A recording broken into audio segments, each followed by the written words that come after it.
Welcome back to the garage here at Basic Motorsports. I'm Kanan, and I recently went on a road rally. And I tell you what, I thought I was completely prepared for the road rally along the way. And I tell you what, I learned six things about road rallies and my car itself. So this is what I learned. So the first thing I learned about the road rally, and it was a lot of driving. I spent hours in the car driving. One thing I learned is that your clothes and your shoes are going to make you happy or sad. So the reason I say this is because I had these really nice Skechers on the whole day. Now these are awesome, they are comfortable, but I tell you what, there is a seam on the back, on the inside. And for the gas pedal, when you're constantly doing on, off, gas, brake, this seam by the end of the day had flat wore my heel out. It bruised my heel trying to continually rock back and forth, sit on it, and rock back and forth. And clothing, well, every time I get out of the car, I was cold, so I'd put on a sweatshirt, I'd put on a beanie, and by the time I was 20 minutes later in the car, sure enough, I would be hot because I left my sweatshirt and my beanie on. So one thing I might have done better is to wear maybe a long sleeve shirt that I wouldn't have had to constantly flip-flop between hot and cold. But those are sometimes the things you learn along the way.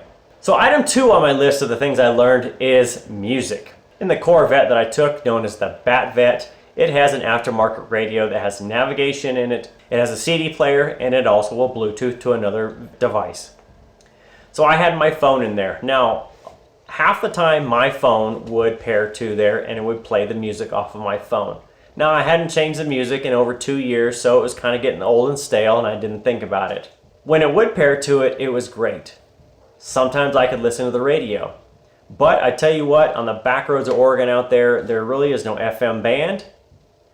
Half the time it wouldn't pair to my phone. So what was I stuck with? I was stuck with the same CD that wasn't even mine, that the old owner left in the car. It's 38 Special from like 77 to 88, their years. So the same 18 songs I had to listen to 4 times over the course of 48 hours because I didn't have good music.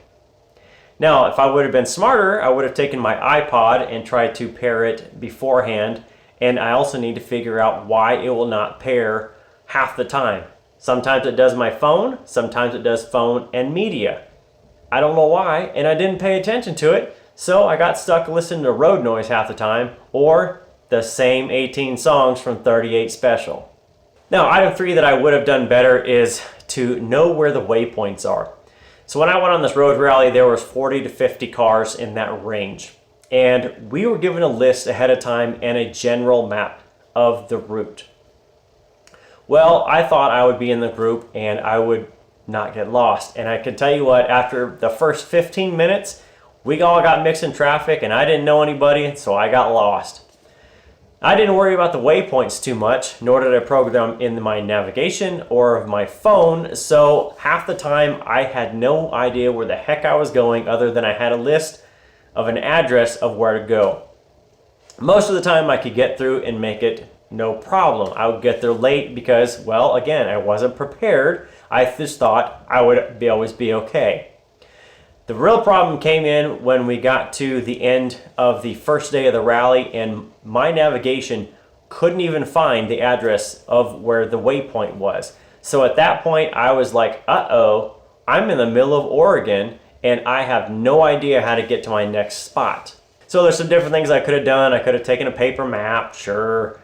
I could have done everything up front, which would have been way smarter, or like I did in the end, I just abandoned the last couple waypoints and went on to the end. Because I knew I was so far behind already, it didn't really matter because it was either that or get lost. So I just abandoned it for the rest of the day. So I need to do better on waypoints. Know where you're going and how to get there. And if you're going to program in your navigation, do it on the front end, not on the fly. Because sometimes you get there and your navigation says, we can't find where you think you're going. So item 4 on my list is tools. Now in the car, I took a few things with me. I took all of my sockets, which are on little organizers. I took my cordless impact with battery, and I also took some paper towels. Now beyond that, I had some extra coolant because this requires Dexcool, or that's what's in the system, so I at least took a gallon of it. I took 2 extra quarts of oil, which was fine, and I didn't need any of the fluids. But I tell you what, I got out there, I didn't have any screwdrivers with me, I didn't have any pliers with me, and I didn't have anything to cut with. So you can imagine people on the rally didn't need tools, and I didn't have any of it. So there was somebody that had a gas cap that got stuck that could have used some pliers, which I didn't have. Had another one that lost a coolant hose, so they could use some cutting tools, and they also could use some screwdrivers. I didn't have either. I had some paper towels, but that really wasn't very helpful because they lost the coolant on the road. And the coolant they needed was the green glycol, not the pink Dexcool. So I came completely unprepared for even myself, and at that point I was just a limiting factor of trying to help anybody else. So next time, better tools on my end. I need to be more prepared for better situations because I wasn't. Now, item 5 on my list, one of the things is going to be specific to the Corvette. Now, this is the Z06 model, so it is meant to be more performance than the standard cruiser. It has thinner glass, it has less sound deadening, and, well, I tell you what, some of those roads were terrible for road noise. So I learned the hard way how loud this car really is.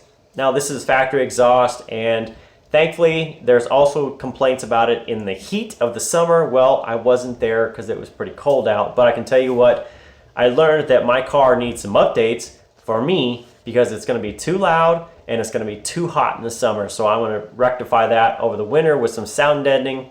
And lastly, item 6, again, is going to be specific to this car, but I kept getting a traction control active handling error along the way, and I didn't have really any way to check it.